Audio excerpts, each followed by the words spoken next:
안녕하세요. 운동하는 의사 닥터스핏입니다.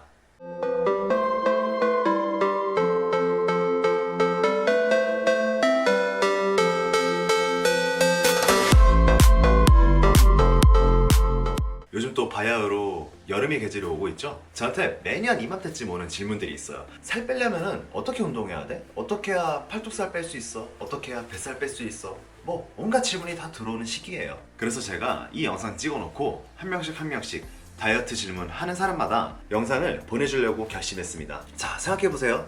다이어트를 하려면은 가장 중요한 요소가 뭘까요? 운동? 식이요법? 뭐 다 중요해요. 안 중요한 게 없습니다. 그런데 뭐 사람이 살을 빼고 찌고에 대해서 영향을 끼치는 요인들은 너무나 많기 때문에 저는 다른 것들을 다 배제하고 운동 한 가지만에 대해서 오늘 말씀드리려고 합니다.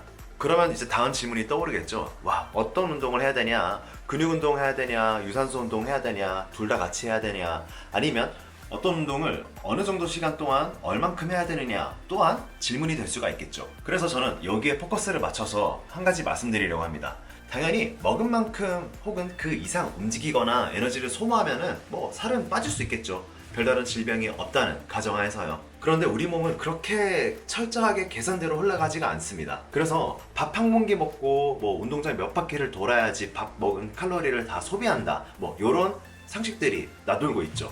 먹은 만큼 그렇게 일일이 다 움직이면서 칼로리를 소비해야 한다면은 우리는 그것보다 더 살이 쪄 있을 거예요. 기초대사량이라고 기본적으로 소비하는 칼로리도 있긴 하지만 우리가 운동하는 사람의 입장에서 봤을 때 운동하는 도중뿐 아니라 운동이 끝나고 나서도 소비되는 칼로리가 있습니다. 그걸 바로 운동 후 산소 섭취량으로 나타낼 수 있는데요. 저는 이 개념을 참 좋아해요. 왜 그러냐면은 운동을 정직하게 빡세게 하면 할수록 그만큼 열량이 많이 소모된다는 걸 보여주거든요. 개인적으로 저는 크로스핏을 참 좋아합니다.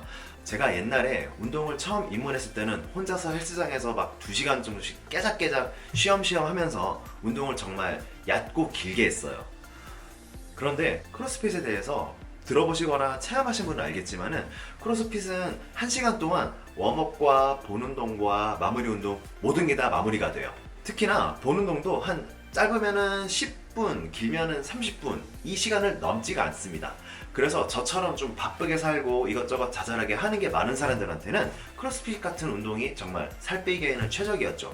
우리가 열심히 근육을 찢고 심장을 펌프질 시키면서 운동을 빡세게 하면 할수록 그만큼 우리 온몸의 조직에 산소를 공급하기 위해서 우리는 열량을 소모하게 됩니다. 운동 강도가 높으면 높을수록 운동이 종료된 시점에서부터 소모되는 칼로리는 점점점 많아진다는 거예요. 그래서 운동 강도가 높으면 높을수록 이걸 회복시키는 과정에서 들어가는 열량이 또한 존재한다는 게 이 운동 후 산소 섭취량이라는 개념이에요. 이 운동 후 산소 섭취량을 조절하는 인자 중에서는 운동 시간과 운동 강도 이 두 가지가 있어요. 그래서 제가 강조하고 싶은 것은 운동 강도를 조정해야 한다입니다.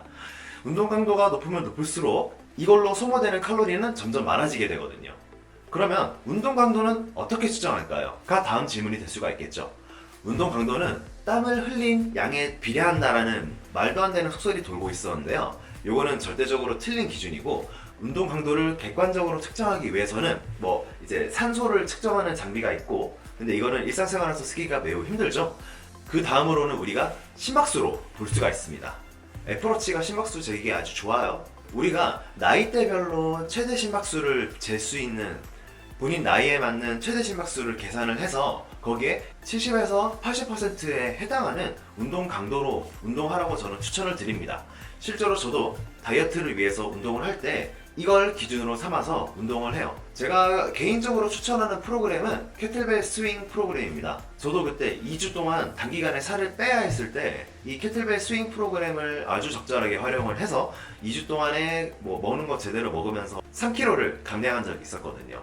그래서 본인의 최대 심박수를 어떻게 계산을 하냐면은 220에서 본인의 만 나이를 뺀 후에 그 다음에 여기에 있는 운동 강도에 따른 퍼센트를 계산하면은 그 기준에 맞는 본인의 심박수가 나옵니다. 심박수를 측정하는 장비가 없다면은 그냥 뭐 주관적인 지표를 활용할 수도 있어요. 본인이 한 숨에 3 내지 4개 단어를 겨우 말할 수 있을 정도의 헥헥거림이면은 충분합니다.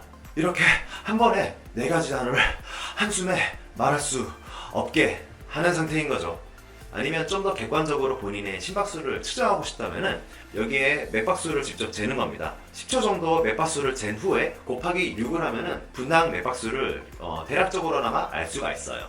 그래서 오늘의 결론, 운동 중에 소비하는 칼로리뿐 아니라 운동 후에 소비되는 칼로리의 양을 많게 하려면은 적당한 같은 시간 내에서라도 좀 더 빡센 운동 강도로 운동을 해야 한다. 두 번째, 운동 강도를 측정하는 데에는 심박수가 가장 좋다. 본인의 최대 심박수를 계산을 해서 거기에 70에서 80% 정도 해당되는 최대 심박수로 운동을 짧고 굵게 소화하면 좋다 입니다. 이게 객관적인 연구 자료도 있고 논문으로도 많이 나와 있지만 다이어트에 절대적인 정답은 없어요. 참고로만 하기에는 조금 솔직히 아까워요. 저도 이걸로 많이 요즘 운동 혜택을 많이 보고 있거든요. 단기간에 살 빼기 혹은 장기간에 체형 유지하기 위해서는 적당한 강도의 운동 강도로 적당한 시간 동안 운동을 하면 운동 중뿐 아니라 운동 후에도 아주 효과적으로 칼로리를 소비하여 체형 관리에 아주 좋은 운동 방법으로 사용할 수가 있다 입니다. 오늘 내용 잘 숙지해 두시고요. 그럼 저는 다음에 또 좋은 내용으로 찾아뵙겠습니다. 그럼 오늘도 건강하세요.